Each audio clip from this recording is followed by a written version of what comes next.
To work our way through here, team. So we'll start with the Taupo District Council meeting, our last full meeting, 31st of May, which is agenda item number 3, running through to page 16. My apologies.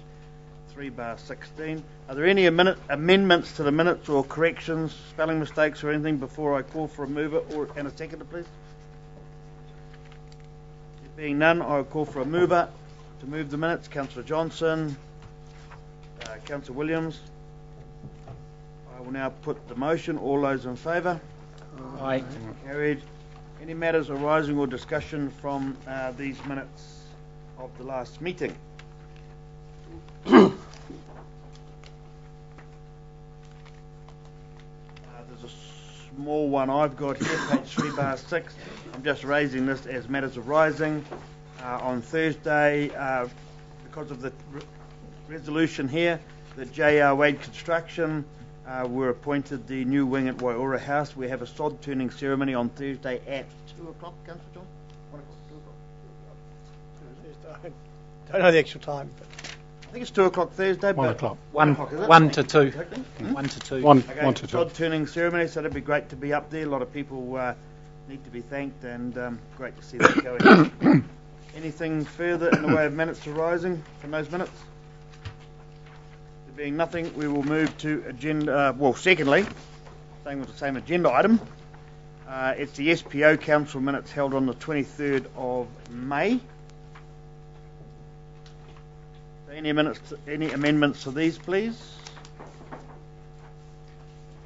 Being none, they go right through to what page do they go through?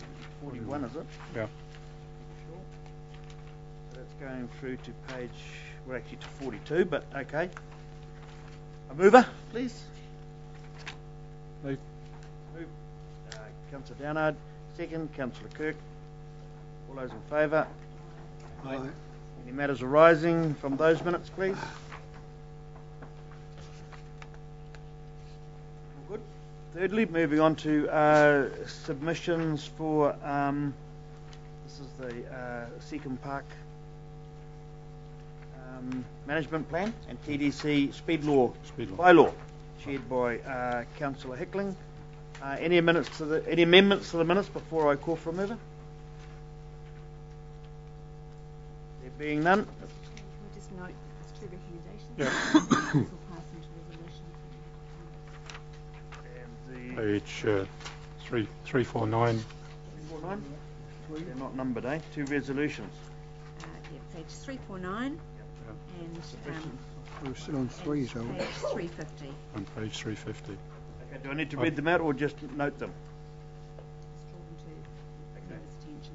3/49, the resolution there, numbers 1 and 2, the recommendation, and also going through onto 3/50, TDC speed limit bylaw review, so I draw your attention to those. And also, Your Worship, draw the Councillor's attention to the amended vegetation management plan for Seacombe Park.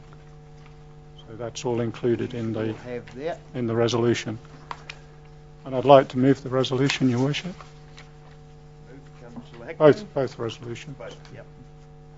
And seconded Councillor Crate. All those in favour? Aye. Agenda item number 4 is the Turangi Tongariro Community Board. Have these been ratified? Unconfirmed minutes, are they? Unconfirmed they are too. So these are the unconfirmed minutes. So we have a mover, please. Councillor Kepper, and a seconder. I'll second. Is there any discussion before I put the motion to the vote? All those in favour? Aye. Any matters arising? I've got a small one we discussed in the, but just to put it on record, we discussed before, 4/5, issues with the Lines Company. CEO Mr. Williams and myself had a visit yesterday from the CEO of the Lines Company, Mr. John Anderson, and Mr. Brent Norris. They're forming a working group and co-opting Wally Vander Aar from the community board as a member, and they have offered to report to the next TT board to explain things fully and to take questions and queries. A couple of letters that I have had, or we have had, from concerned residents in Turangi are going to be addressed on a one-to-one basis. And so I think moving forward, there might be some light at the end of that tunnel. Anything further from matters arising? Agenda item number 4. Being nothing, Taupo Airport Authority, they're again unconfirmed minutes until our meeting next couple of days. Next week, I think it is. Agenda item number 5. Does anybody have any questions, discussions, or anything that they'd like to ask on the airport committee? Going through to page 6. Ask for a mover. Councillor Johnson, and I will second. All those in favour? Aye. Carried.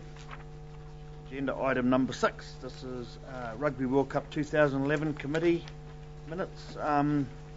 Chair, would you like to comment at all on the minutes? Councillor Downard? I'd like to, but I wasn't there at the meeting, Your Worship. Oh, my apologies. You weren't either. That's right. I was. Okay. Cool. Does anybody else wish to comment on the minutes or have any questions pertaining to the minutes? Being none. Oh, yes, Councillor Truman. Of the money that we're council are giving towards this, the 180,000, is part of that going towards Mangakino, the events in Mangakino and Turangi?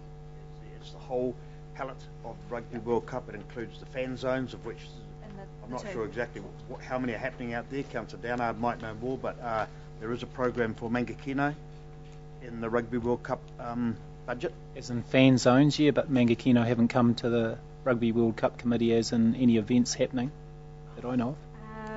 Mr. Reader, is it? Mr. Green seems to have something here. So there is some Mangakino events which have been run by I think it's the rugby club at Mangakino, and council was supporting that through provision of screens and things like that for the fan zones. Query? Cool. Okay. Did I call for a mover? So moved, Councillor Kirk. Seconded. Seconder. I'll second it. Councillor Craig. Yeah. All those in favour? Aye. Carried. We've got a couple of late minutes here, which we'll call 6A and 6B. 6A being Mangakino Pakani Representative Group. Again, these are unconfirmed. And the recommendation contained on page 5, which is number 17. I draw your attention to that. Moved by Hickling, seconded Truman. Is there any question or discussions on these minutes? Call for a mover. Councillor Truman, seconder. Councillor Hickling, all in favour? Carried. Second one is the Lake Taupo Protection Project Joint Committee. These are unconfirmed again, and we'll call these 6B. Anyone wish to comment on these at all? Sorry, Mr. Chair, you're referring to the non-confidential. Yes. Yeah, non-confidential, yep. I am. Non-confidential portion of the unconfirmed minutes. Being no discussion, I call for a mover. Seeing I was there, I will so move. Seconder, please. Councillor Kirk. All those in favour? Carried.